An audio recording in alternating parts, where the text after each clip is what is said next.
The thing this morning, though, if I am a Patriots fan, I am screaming, demanding answers why Malcolm Butler did not play in this game.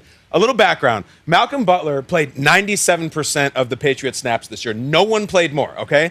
Now, you think he's not out there. Was he disciplined? Was he sick? No. In fact, Eric Rowe, his replacement, comes on the field. He says, it wasn't the plan. In fact, it wasn't official that I was starting until right before kickoff. So in a game where the Patriots defense could stop nobody, where Nick Foles did whatever he wanted, their best cover corner was out there. It gets crazier. Andy Benoit from SI, he talked to an unnamed Eagles offensive assistant after the game. They said, we noticed that Malcolm Butler wasn't out there after the second series and said, this is crazy. What's he doing out there? Then our game plan was we could get Alshon on Eric Rowe. That's what we're going to attack. We're going to attack Eric Rowe because we had Eric Rowe here in Philly, and we knew that was a mismatch. Meanwhile, Malcolm Butler is a healthy scratch who says they gave up on me after the game. Who's tearing up before the game starts. Okay, and we know what he's done. This is him before the game, where I'm presuming he now knows he's not going to play. Right. Stood on the game for the whole game on the sideline with his helmet on and didn't play again as the Patriots are getting lit up. I want answers of why this guy was not out there. It wasn't perfect all season either. They have contract stuff going on, whether they were going to franchise him or not. Then they get rid of Jimmy Garoppolo so they could franchise him. It wasn't. There was tumult there earlier this season. Okay, so say it was disciplinary. Let's just say hypothetically, he went to a party. We don't know that. We don't know that yet. Say it was. Michael Irvin told a story on Players Only on the NFL Network and said that the second time the Cowboys won the Super Bowl, a couple players went partying and all this stuff. Jimmy Johnson looked at him and said, typically, you wouldn't be on the field, but this is the Super Bowl, and I'm going to play. So even if it was disciplinary, Belichick needs to do...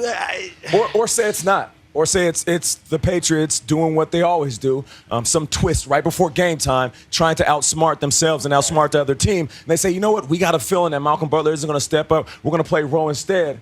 I think that's completely idiotic. Because, listen, Malcolm Butler hasn't been perfect all season, but I'll tell you what, in the moment where most guys are unfamiliar with this stage, you want the guy that has the most familiarity. Malcolm Butler saved the Patriots from losing to the Seahawks with an amazing play on that slant route that we all can remember.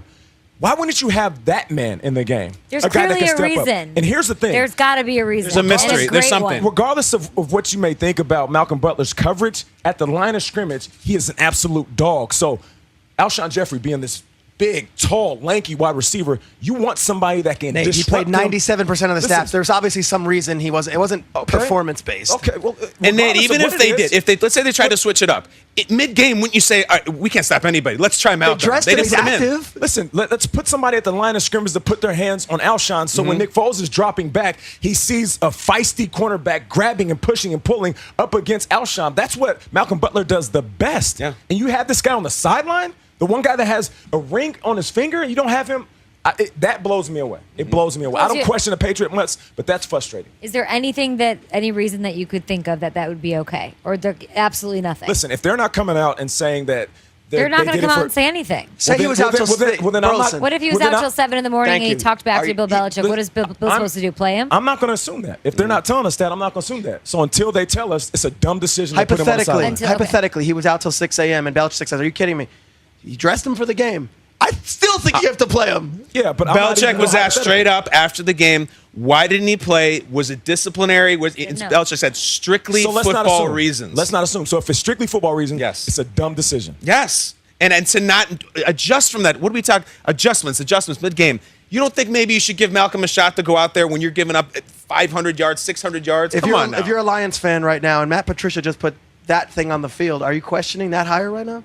Well, it's the same situation with Sherman, right? And Nagy. All these guys getting jobs are not having good send-offs. Same situation with Kyle Shanahan, right? These guys are still great coaches. You're right. Some of these guys, just like players, you freeze up. You freeze up in the Super Bowl and you make some bad decisions. But that doesn't take anything away from the regular season these guys have all had.